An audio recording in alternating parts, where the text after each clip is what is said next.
se derrama sobre mim, pois teu amor não falha. Não, não, não, não.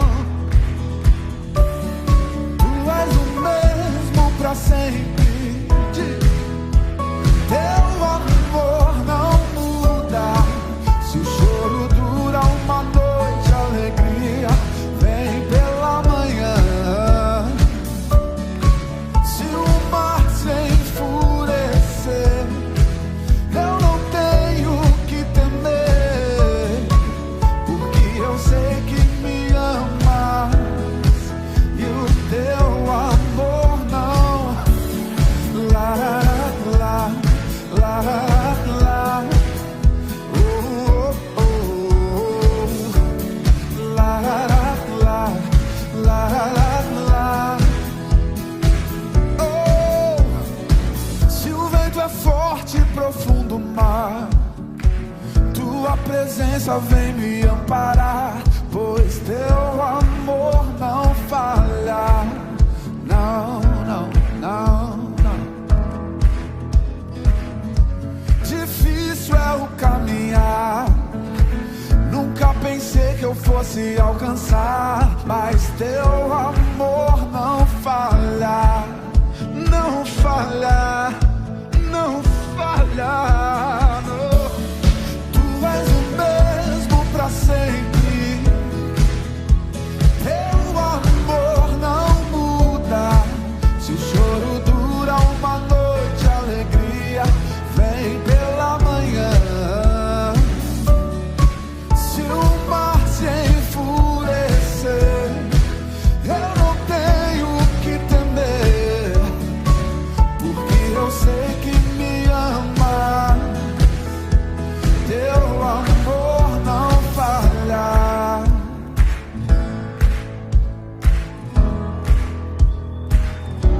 Tu fazes que tudo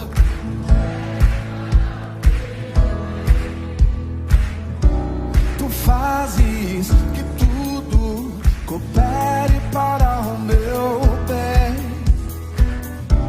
Tu fazes que tudo coopere para o meu bem. Tu fazes tudo coopere para o meu bem.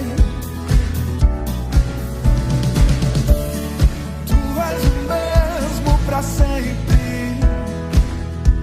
Teu amor não muda. Se o choro dura uma noite, a alegria vem pela manhã. Se o mar se enfurecer, eu não tenho que temer, porque eu sei que me amas.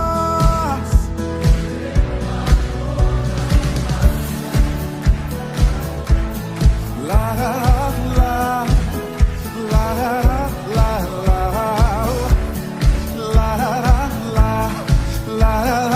lá. Teu amor não, não, não. Teu amor não. Lá, lá, lá, lá. Lá, lá.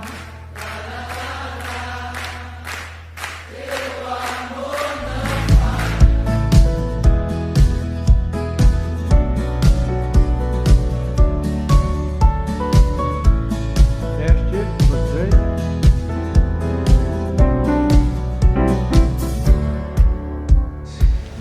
A paz do Senhor, em virtude do luto da família Cláudio Lucília, nós não iremos fazer a transmissão ao vivo da Escola Bíblica Dominical neste domingo. Então nós pretendemos deixar o templo, aqui a casa de Deus, disponível para que a família possa velar o corpo. Então a família está aguardando os médicos que estarão executando a extração dos órgãos que foram doados, né? Isso leva algum tempo. no mínimo 48 horas. Então, para deixar a família bem tranquila, nós decidimos não fazer a transmissão da Escola Bíblica Dominical ao vivo neste domingo, para que o tempo fique então à disposição da família. Nós vamos então aproveitar alguns vídeos que já foram gravados de louvor e adoração, uma aula que também já foi ministrada, para que os irmãos recebam nesse domingo pela manhã o nosso culto e o aprendizado da palavra de Deus. Que todos tenham um bom dia, bom domingo, na expectativa do culto das 19 horas, da hora da alegria, que é o culto infantil às 17 horas, e também da reunião de oração das mulheres às 18 horas. Um bom domingo para todos vocês e que Deus possa estar consolando e fortalecendo a família do Claudionor e da Lucília. Em nome de Jesus.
A paz, tudo bem com vocês?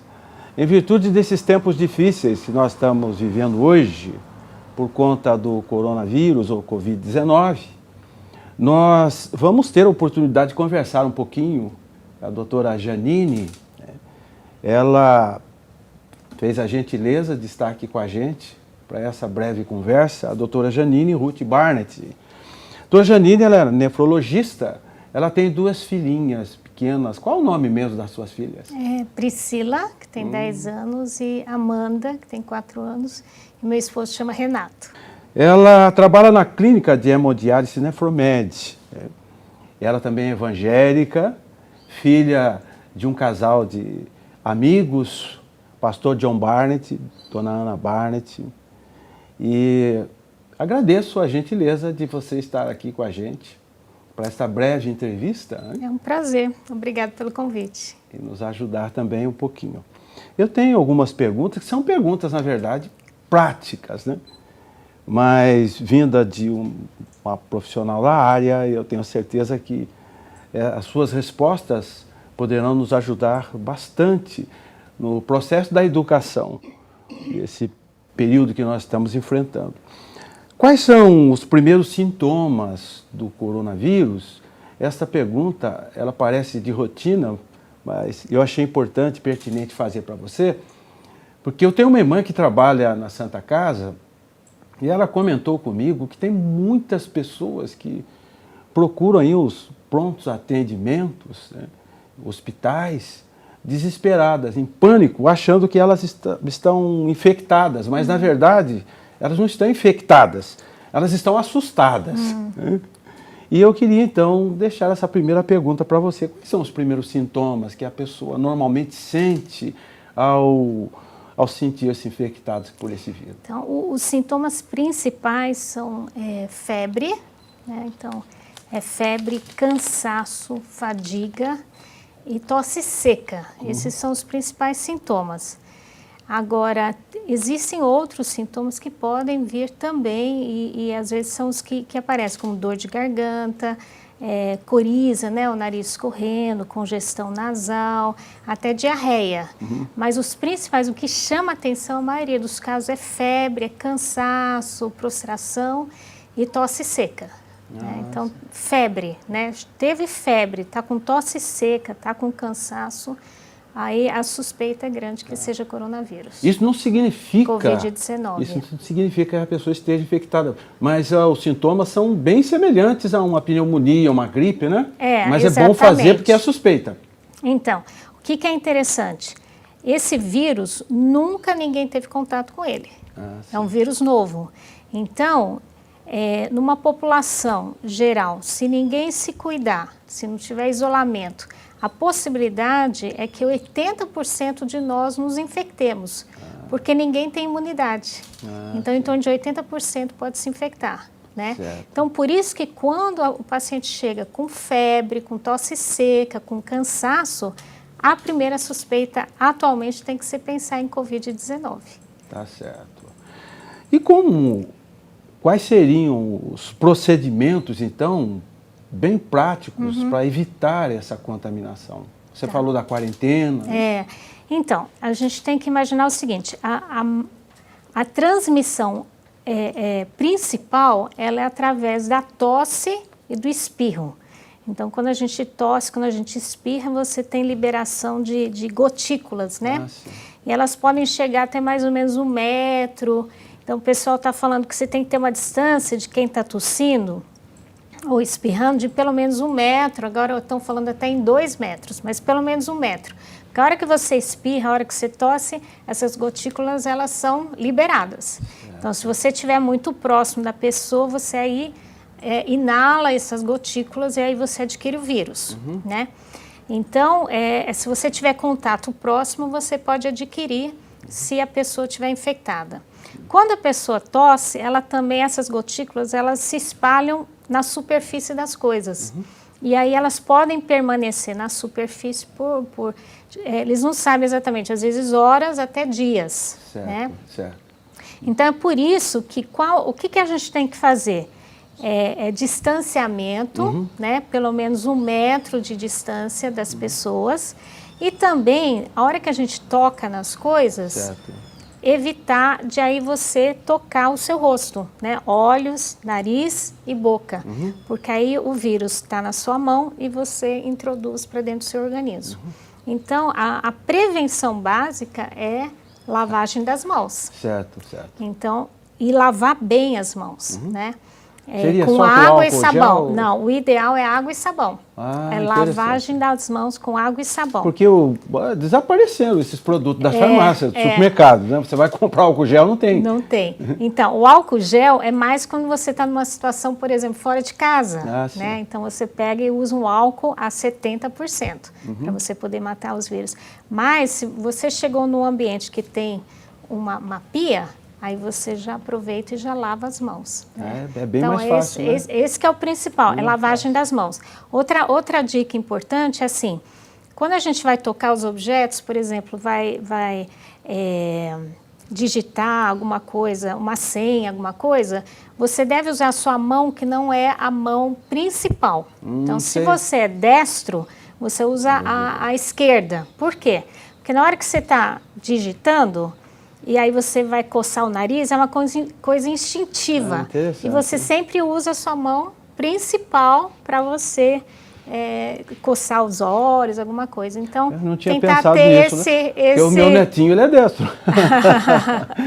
Interessante, entendeu? Né? Então, o principal, o que é? Lavagem das mãos e distanciamento, né? E essa questão do isolamento social, por que é importante?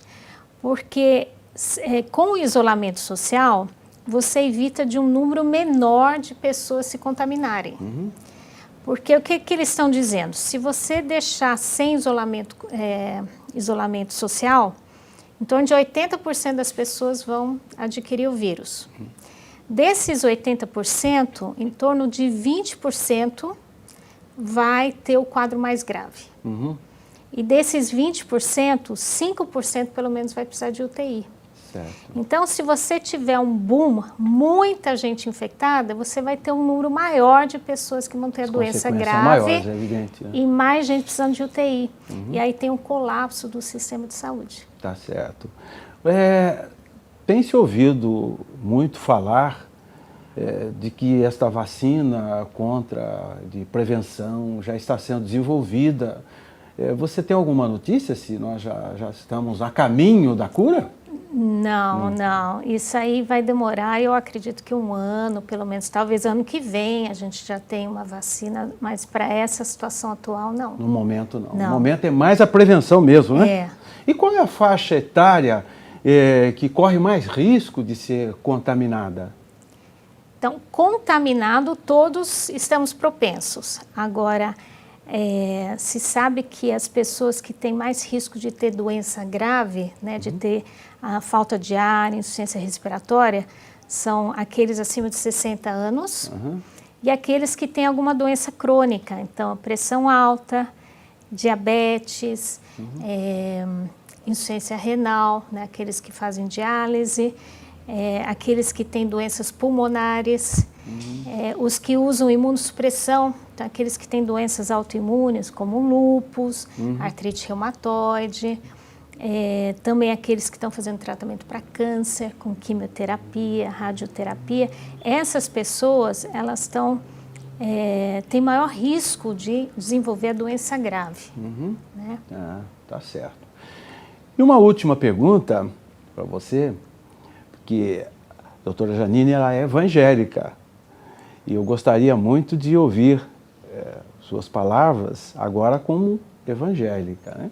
Qual deve ser o comportamento da igreja? O que a igreja pode ajudar num momento desse como nós estamos vivendo? Bem, eu acho que a coisa principal é que nós temos esperança no Senhor. Amém. Não é? Então, eu até anotei uns versículos que eu achei que são versículos que eu tenho meditado neles nesses dias, né? Certo. Salmo 33, 20, que fala: nossa esperança é o Senhor, nosso auxílio e proteção. Amém. Então, eu acho que como igreja nós temos essa esperança, né? É uma ferramenta que a pessoa sem Deus não tem, Sem né? Deus não tem. E aí tem um outro versículo que fala que nós devemos falar dessa esperança, porque nós temos essa esperança. Exatamente. Né? Em 1 Pedro 3,15 fala: santifiquem a Cristo como Senhor no seu coração, estando sempre preparados para responder a todo aquele que pedir a razão da esperança que vocês têm. Que maravilha. Não é? Exatamente. Então, é interessante que fala que a gente tem que se santificar. Eu acho que o momento da igreja é esse, é se santificar, buscar o Senhor, né?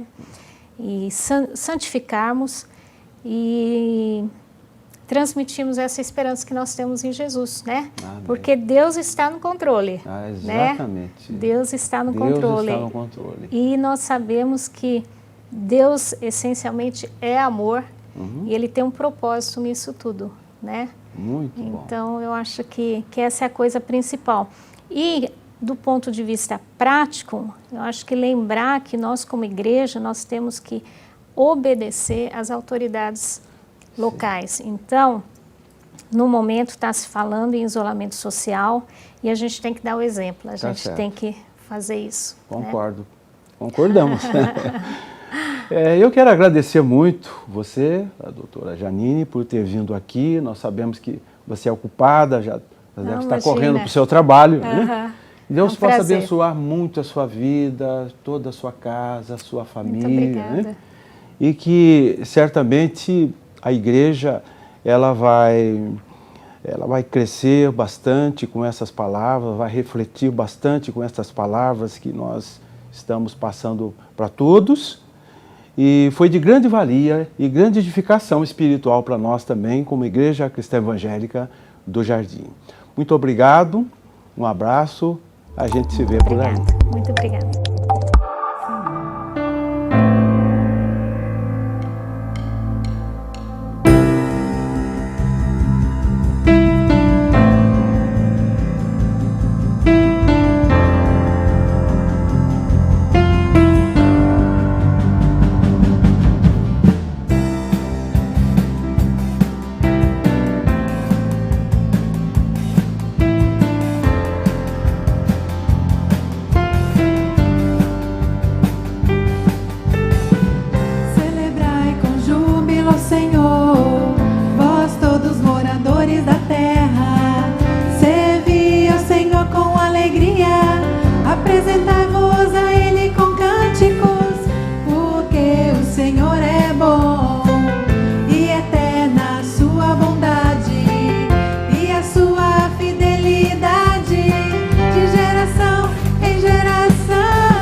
tenham um bom dia e uma boa refeição. Leva-nos, ó Deus, de volta para os nossos lares. Que possamos logo mais à noite dedicar a Ti o nosso culto de louvor e adoração. Em nome de Jesus. Amém.